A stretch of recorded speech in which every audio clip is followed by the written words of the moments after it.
ஒரு செடியோட வளர்ச்சி, அந்த செடியிலேருந்து கிடைக்கிற அதிகப்படியான அறுவடை, அதாவது மகசூல்.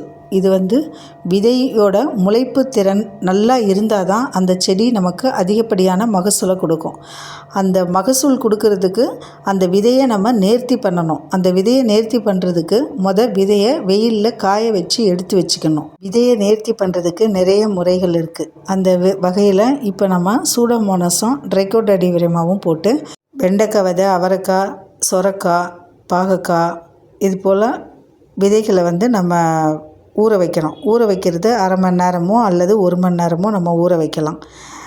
இது தம்பட்டை அவரை. இந்த அவரையெல்லாம் ஊற வைக்கணும்னா ஒரு 4 மணி நேரம் 5 மணி நேரம் தாராளமாக ஊற வைக்கலாம். ஊற வச்சதுக்கப்புறமா போல் சின்ன சின்ன கவரு இல்லை சின்ன சின்ன டப்பாவில் நம்ம நாற்று விட்டு எடுத்து நட்டி வைக்கணும்னு நினச்சோன்னா அதில் நம்ம விதையோட சைஸை விட 2 மடங்கு ஆழத்தில் மட்டும்தான் அதை போட்டு நம்ம மண் போட்டு மூடி வைக்கணும். அதிகப்படியான ஆழத்தில் போட்டால் முளைக்காது.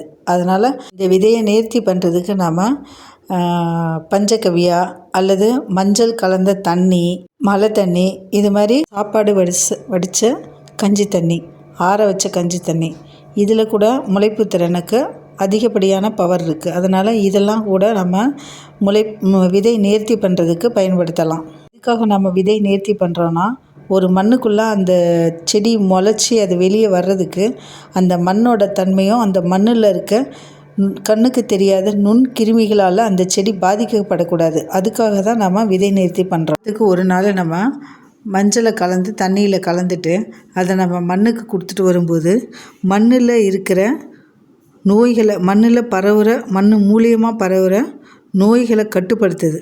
அதனால் நமக்கு பயிர்களுக்கு நோய் எதிர்ப்பு திறன் அதிகரிக்குது. விதையை நம்ம நேர்த்தி பண்ணுறதுனால அந்த விதை அழுகிறது நாற்று அழுகல் இதிலிருந்து பாதுகாத்தும் விதையோட முளைப்பு திறன் அதிகரிக்கிறது. பயிர்களுக்கு எந்த ஒரு பயிர்களையுமே விதை நேர்த்தி பண்ணாமல் நம்ம பயிர் பண்ணக்கூடாது. விதை நேர்த்தி பண்ணும்போது தான் அதனோட வளர்ச்சி அபரிதமாக இருக்கும். விதையை நம்ம விதைத்த உடனே அதுக்கு பக்கத்தில் இருக்க மண்ணில் பரவ பூஞ்சைகளும் உயிர் பெறுதுன்னு.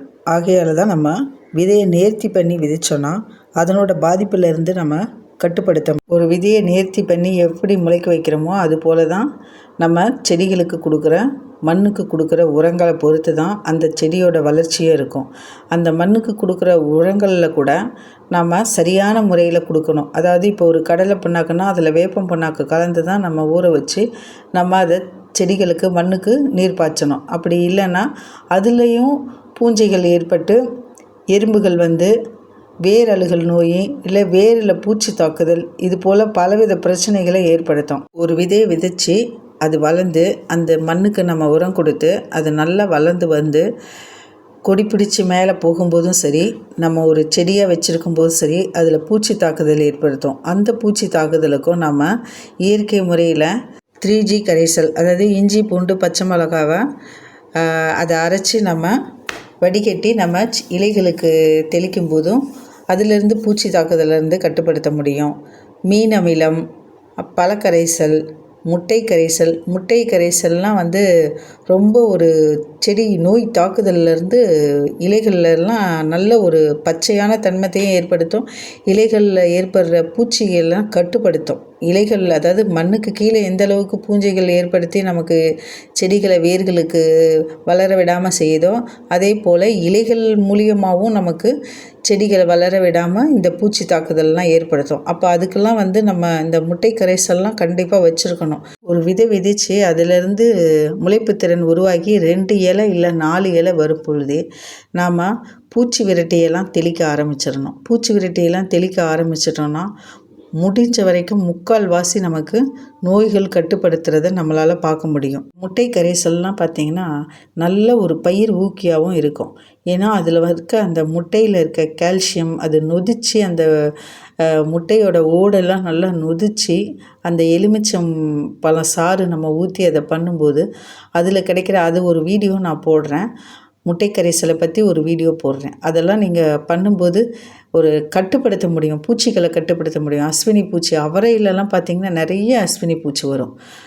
அது நம்ம கட்டுப்படுத்துறதுக்கு ஃபஸ்ட்டு சிரமமாக தெரியும். ஆனால் நம்ம இதெல்லாம் தெளிக்கும்போது அது எந்த அளவுக்கு கட்டுப்படுதோ அந்த அளவுக்கு கட்டுப்பட்டு நமக்கு அந்த அளவுக்கு பூக்கள் கொடுக்க ஆரம்பிச்சிடும். இந்த தொட்டி பார்த்திங்கன்னா நம்ம கவாத்து பண்ணினதுக்கப்புறம் பூக்கள் எவ்வளவு பூத்துருக்குன்னு பாருங்கள். இது நம்ம கல்யாண வீட்டு ஃபங்க்ஷனில் நமக்கு இந்த நெல்லி மரம் கொடுத்தாங்க. 2 கிளை தான் இருந்தது. இப்போ எந்த அளவுக்கு தொட்டியை விட்டு வெளியே வளர ஆரம்பிச்சிருச்சுன்னு பாருங்கள். நம்ம ஒரு செடியவும் நம்ம விதை நேர்த்தி பண்ணுறது எந்த அளவுக்கு முக்கியமோ அதே போல் அந்த செடி வளர்ந்து வர்றதுக்கு நம்ம அந்த ஒவ்வொரு செடியவும் நம்மளோட கண்காணிப்பில் அதுக்கு பூச்சி விரட்டி கரெக்டான சமயத்தில் நம்ம பூக்கிற சமயத்தில் காய்க்கிற சமயத்தில் அதுக்கு என்னென்ன கொடுக்கணுமோ அதெல்லாம் நம்ம கொடுத்துக்கிட்டே வரணும். அதே போல் நம்மக்கிட்ட இருக்கிற அதிகப்படியான சில மூலிகை செடிகளே நம்ம பூச்சி விரட்டிகளாகவும் பயன்படுத்தலாம். இந்த கற்றாழை வச்சு பூச்சி விரட்டி எப்படி செய்கிறதுன்னு பார்க்கலாம். கண்டிப்பாக நம்ம மாடி தோட்டத்தில் கை நிறைய எப்பயுமே அள்ள முடியும்.